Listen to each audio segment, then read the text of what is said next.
اليوم رح أحضر كيكة الشوكولا الغرقانة بالشوكولا بمكونات بسيطة وطريقة سهلة. خلونا نشوف سوا. أول شي بضيف كوب من الحليب، كوب من الزيت، نص كوب كاكاو، نص كوب سكر، وبخلطهم بالخلاط لحتى يصير عندي القوام سميك. منشيل منه كوب ومنضيف على باقي الخليط بيضتين وملعقة صغيرة من الفانيليا، وبرجع بخلطهم، وبعدين بسكب الخليط بقلب الجاط وبضيف عليه المكونات الجافة. لازم ننخلهم، عبارة عن كوب طحين وملعقة كبيرة من البيكنج باودر. وهلأ بحركهم بالمضرب اليدوي، ما بدنا الكهربائي، لحتى يختفي الطحين ويصير عنا الخليط سميك مثل ما شايفين. وهلأ أي بايركس أو صينية للفرن ندهنها بزبدة أو زيت، وبضيف عليها الخليط وبفرده بالتساوي على فرن حامي على درجة 180 من تحت من 15 ل 20 دقيقة. هيك شكلها بعد 20 دقيقة نتأكد من استوائها، وبس تبرد بنقلبها. نعمل فيها شوية ثقوب وبنسقيها بنص كوب من الحليب البارد.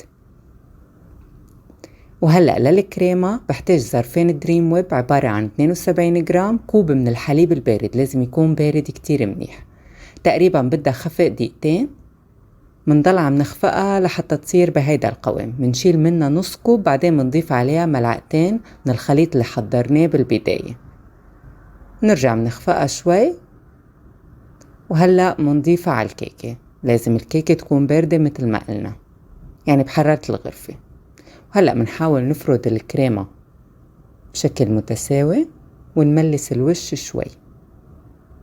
هلأ لباقي الخليط اللي حضرناه منضيف عليه 4 معالق حليب، أو إذا بدكن إياه سائل أكتر فيكن تضيفوا أكتر، ومنوزعه على الوش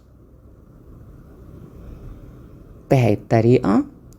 منحاول نغطي الوش كامل، منجيب الملعقة ومنحاول نملس الوش بنفس الطريقة. وهلأ مندخله على البراد. أنا رح دخله ساعة، بس يفضل 4 ساعات. وهلأ بالنص كوب الكريمة اللي شلناها نعمل خطوط بهاي الطريقة. مو مشكلة إذا تعرجت شوي، ما رح يبين. بعدين بأي عود خشب نعمل مرة بنزول مرة بطلوع. شايفين شكله شو طلع حلو ومرتب. وهلأ رح أقدمها فورا بدون ما أدخلها على البراد.